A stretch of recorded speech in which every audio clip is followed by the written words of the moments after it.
По поручению главы Ингушетии перинатальному центру выделят из Республиканского резервного фонда 32 миллиона рублей на закупку блочно-модульной котельной мощностью 11,5 мегаватт и 2 миллиона рублей на проектирование и экспертизу проекта. Вопрос обсудили на совещании в правительстве под председательством главы региона.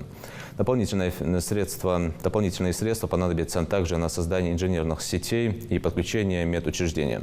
Но стоимость расходов будет определена после разработки проектно-сметной документации.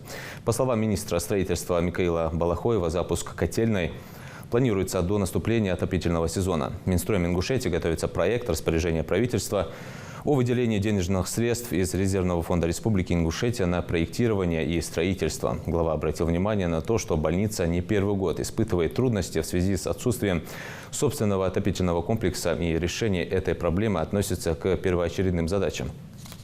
Более того, у медучреждения нет даже пищеблока и прачечной, изначально предусмотренных в проекте перинатального центра.